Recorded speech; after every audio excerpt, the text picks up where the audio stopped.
Shalom and welcome back to Israel Aline. Today we came to Beersheba, the city of the patriarchs, to see biblical archaeology. We will see Abraham's well, the gate of the kings, and we will also see something terrible and little known, an idolatrous altar, which is directly connected to a biblical passage. We are going to see something that shocked even the most skeptical archaeologists. So stay with us until the end, because today will truly be surprising. So if you are ready, let's get started.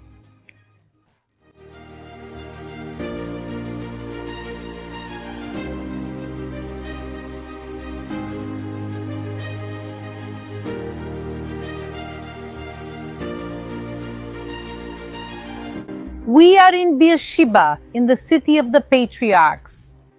This place has almost 4,000 years of history and holds a lot of biblical history. Our patriarch Abraham also lived in this area, and the archaeological excavations here, which began in 1969, found a gigantic site with many discoveries. And I want to start with one of the most special ones, which is right here. At first glance, this place doesn't really catch your attention. But if you come closer here with me, we can see a gigantic well that's 70 meters deep. And archaeologists estimate that this could be one of the wells that Abraham dug here. And this whole story is in Genesis 21 when Abraham digs a water well.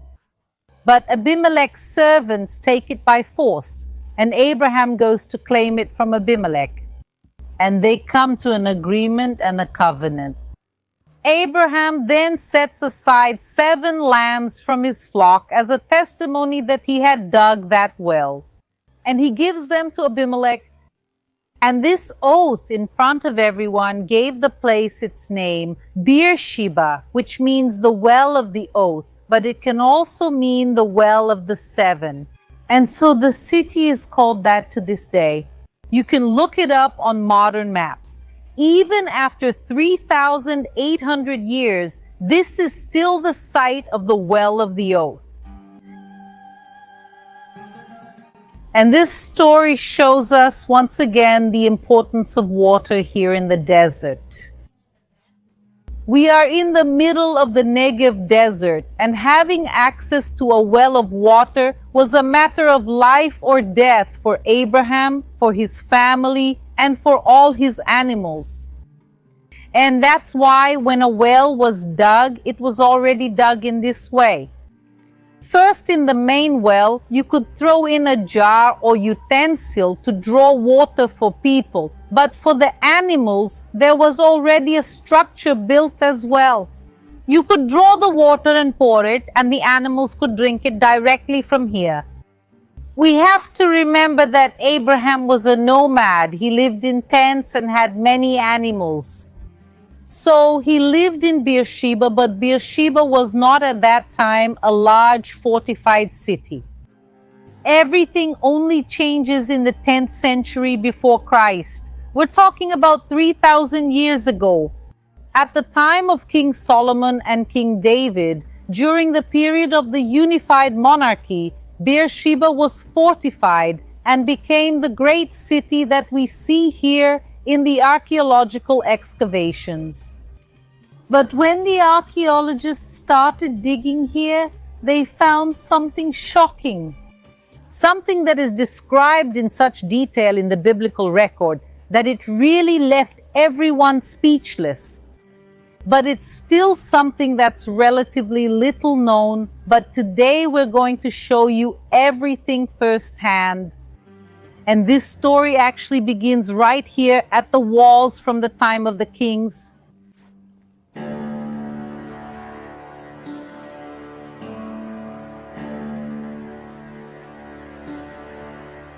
We can see the wall here, and I want you to notice that there's a line here. This is the restoration line. Everything below the line is 100% original. From the lineup, there may be some kind of restoration or even reconstruction. I mean, stones that had fallen and were put back, or this here, which is really reconstructed just like the original, but made by modern hands. But when the archaeologists were here, working and excavating this wall and the deposit behind it, they came across some strange stones that were different from the others. Completely smooth and carved stones, and some of them had what looked like horns. And archaeologists understand then that these stones were not originally part of the wall, that they were from another structure that was dismantled for some reason, and the stones were reused. And what do the archaeologists decide to do? They decide to take these different stones out of the wall and start putting together a puzzle. And what forms from this puzzle is something surprising, and I want to show it to you now.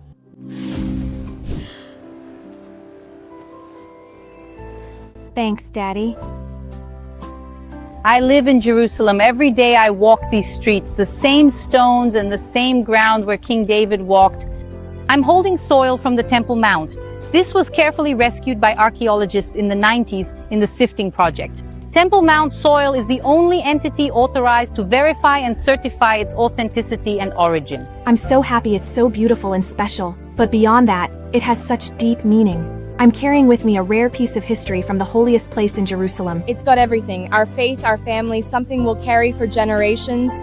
I think it's a piece every Christian should own while it's still possible. Every piece comes with a signed certificate, proving that you are among the very few who will ever own this treasure. Click the link in the description below or scan the QR code to receive your living connection to biblical history. For my followers, wherever you are, shipping is completely free. Shalom. And now, let's get back to the video. Look how incredible. The archaeologists managed to reconstruct this object and realized that it was a four-horned altar. Yes, the altar is 1.6 meters by 1.6 meters, and sacrifices were made on top of it. And it's also very interesting that it has four horns, because the Bible mentions the horns of the altar several times. They were also a way to show God's strength, and there were also more practical reasons, because the ceremony of sprinkling the blood was done exactly on the horns. We remember that when God gives the instructions for the construction of the tabernacle, He says that the altars should have horns on their four corners.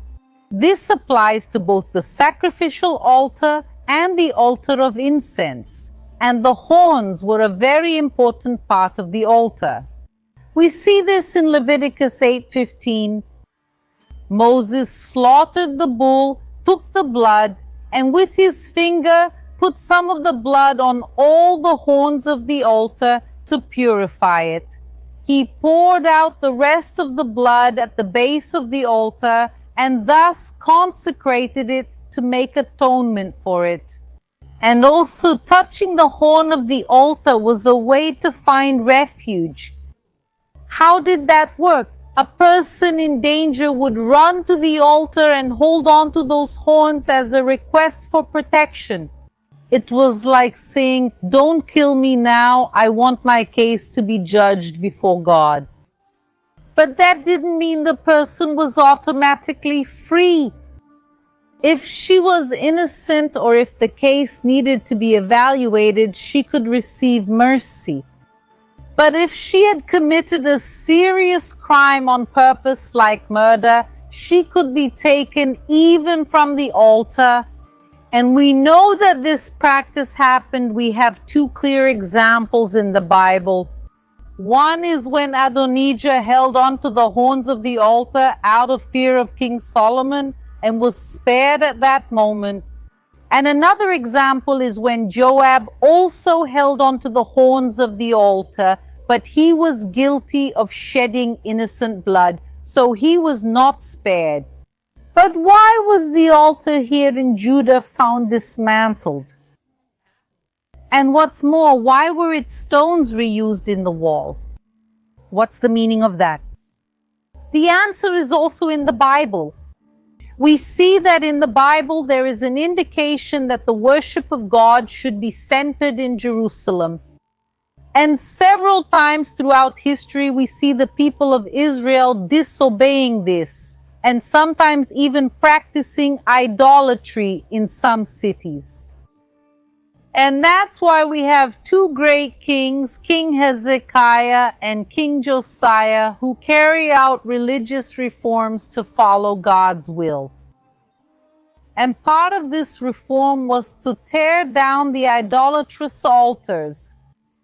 And that's why most experts agree that the dismantling of this altar is part of one of these two religious reforms, which are detailed in the Bible, either Hezekiah's or Josiah's. The altar found here in Beersheba is so important that it was taken to the Israel Museum to protect it. And what is here now next to us is a replica. Just the fact that this idolatrous altar was found is already something incredible. But now let's start with the shocking part of our story. Today I bring you information from the archaeologist Yigael Yadin, one of the most renowned archaeologists here in Israel, who truly revolutionized our knowledge. And the research that Yigael Yadin conducted on this altar and in this city shows that this is the religious reform of Josiah. Let's see how even the smallest details of the Bible are fulfilled here. And that's why we're now going to read all these passages together and see with our own eyes. Josiah was 8 years old when he began to reign, and he reigned for 31 years in Jerusalem. He did what was right in the eyes of the Lord and walked in the ways of David, his predecessor, without turning aside to the right or to the left. And the Bible itself says that Josiah surpassed those who came before him, just as Hezekiah preceded him. And it also says that he surpassed those who came after him. Neither before nor after Josiah was there a king like him, who turned to the Lord with all his heart, with all his soul, and with all his strength, according to all the law of Moses. The reign of Josiah was marked by territorial expansion and also by spiritual revival, such as in the temple. And now we need to read very carefully the second book of Kings, chapter 23, verse 8. Josiah brought all the priests from the cities of Judah, from Geba to Beersheba. He defiled the altars where the priests had burned incense. He tore down the idolatrous altars by the gates, including the altar at the gate of Joshua, the governor of the city, who stood to the left of those entering through it. We heard how this religious purification reached all the way here to Beersheba, and that the idolatrous altars were destroyed. In the original, it is written Bama, and this is not just any kind of altar. This is an altar of the Bama type. And the text even tells us exactly where, inside the city, it was located. However, there's a problem. Since this altar was dismantled, we have no way of knowing exactly where it came from. Or maybe we do. In fact, Yigael Yadin's research tries to show us where in the city this altar was located. We can see this through archaeology, and that's what I want to do with you now.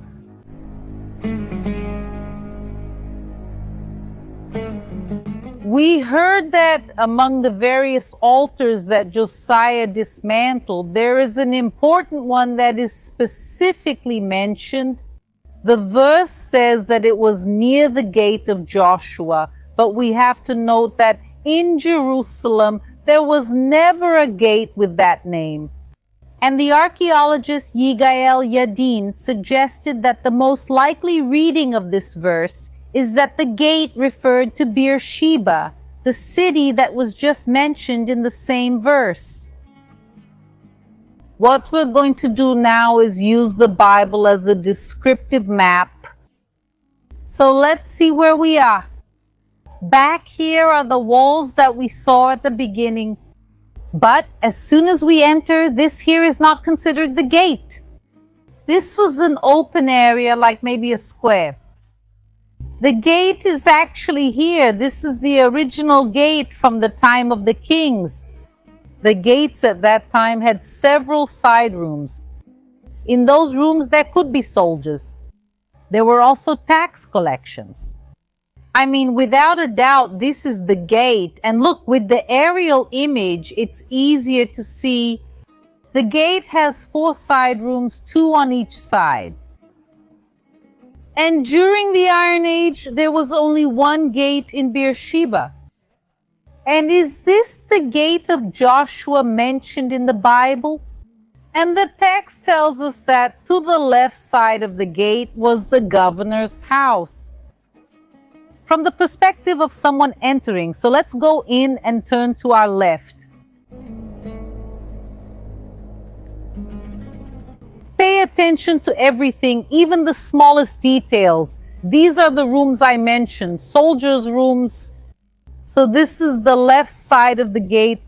And right here, the first building to the left of the gate is where we're going to enter. According to the archaeologist Yigael Yadin, this was the governor's house. What archaeology can prove to us, without a doubt, is that there was a large building here, a big house. By the way, it extended much further to this side, but this entire area here collapsed. I'm going to show you now on the screen a schematic image of what this house looked like back then. We have no way of knowing the name of the person who lived here, or if he was really called Joshua. But if this is the house mentioned in the Bible, where could this large altar be located? The altar, as we know, was removed, but maybe some clues were left behind. And notice something very strange inside this house. Here in the middle of nowhere, in what seems to be the middle of nowhere, there's a staircase. You can see that this clearly wasn't a staircase that led to the second floor. We can see old photos of exactly how they were found during the excavations. So the first thing that seems strange is exactly this staircase out of place, or that seems to not be connected to anything. And the second clue is right under my feet. You can clearly see here on the ground that there's a channel marked out. But if this was someone's house, why would there be a channel like this? At that time, houses didn't have sewage pipes inside each home. And in no other house in Beersheba was a channel like this found, or even anything similar. What's the explanation for that? It's because the priests performed sacrifices here, blood sacrifices, and that large amount of blood needed to be washed away.